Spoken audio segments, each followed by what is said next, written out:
which is the Tibetan word for wake up. You like that one, Kara, huh? Yeah, okay. Welcome to First Parish, Northboro, as if you didn't know. A church that, since it became the creation of a handful of folks who ran away from their original home in Westboro and has been squatting here on this little knoll for about 280 years. Don't tell anyone. We clearly have broken curfew. Let's see, so we started a book group, Kathleen and I. There was about 4 of us in the room. It's called you've seen me talk about this. We had the first meeting, but you can catch up. I don't have any more books, but it's 12 to 2 the next 3 Fridays, and we just have a good political discussion. It's sort of depressing, but it puts any action you might be participating in context, in a broader context. And I think I don't know, I find it heartening in a weird way. So that's every next Friday from 12 to 2, and I usually provide lunch, so come have a free lunch. Let's see. We missed the penultimate potluck, won't be rescheduled. The board... It's line dancing this Friday.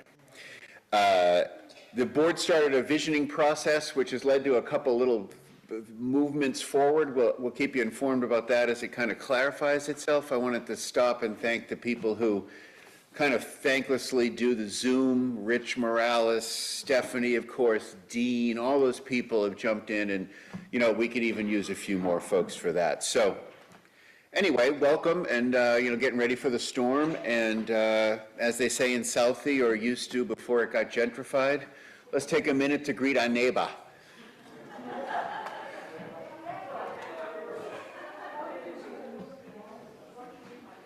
Yeah.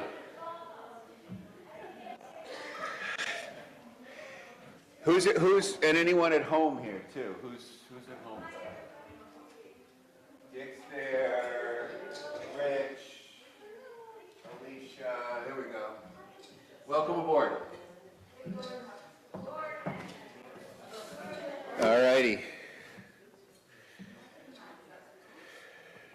Any announcements I can repeat for other people on the thing that anyone wants to share? Quick. Something. Anything. Nothing. Okay. Well, we do more than that, I can promise you.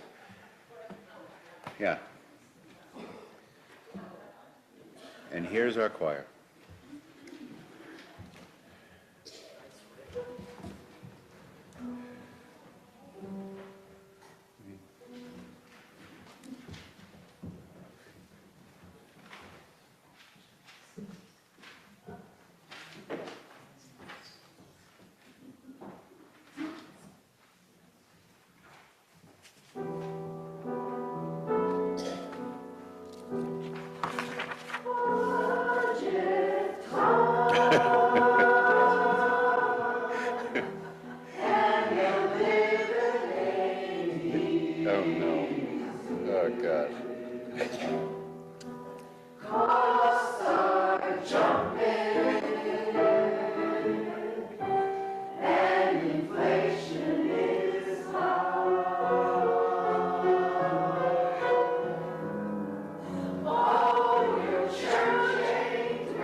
Alan, did you write those words, or did you write those words? It's all written for us, but you use. Okay. I'm going to invite up our lovely Linda to light our chalice with these simple words from Albert Thielander. He says, "We hallow this time together by kindling the lamp of our heritage." Simple. Thanks, Lynn. Well, we've reached what one colleague of mine has playfully dubbed the Sermon on the Amount. To most of us, pledge, canvas, stewardship Sunday is often, received with a collective wince, and all the joy and hope that the early parts of spring can bring. Canvas Sunday falls somewhere between taking down your storm windows, hardly something we're doing today, doing your taxes, or beginning to dodge potholes in a muddy driveway. Actually, there's a lot of good church before we get to that part of the sermon, and even more of a celebration of who we are. So, like your favorite dentist always says, trust me, this isn't going to hurt a bit. Please join me in standing in body and or spirit, and for love will guide us, number 131. 131.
It's a great song, isn't it?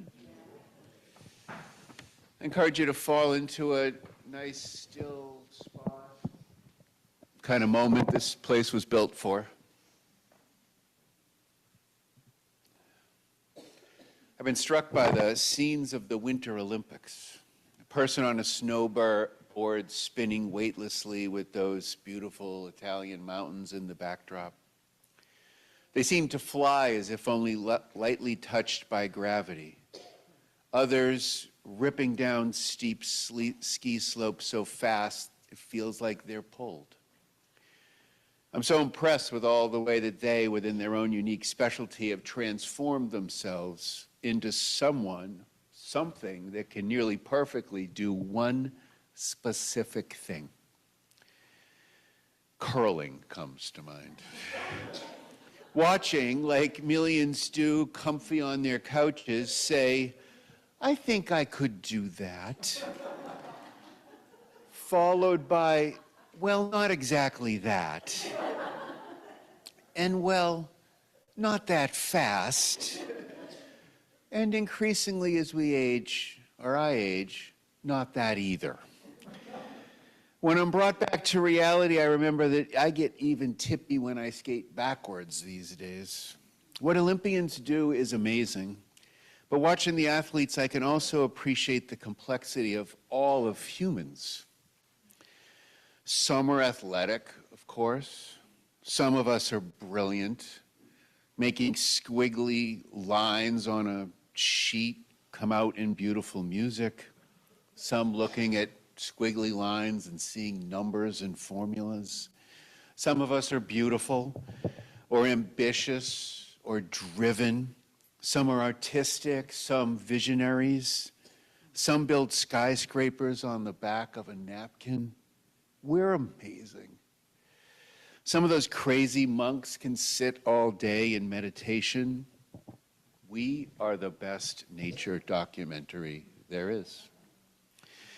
So even if I increasingly think that the luge run looks more dangerous than fun, I remind myself of all that we can do here.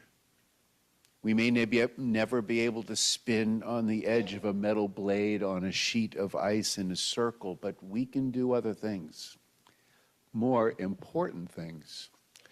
We can be conscientious, dedicated, transparent, committed to love.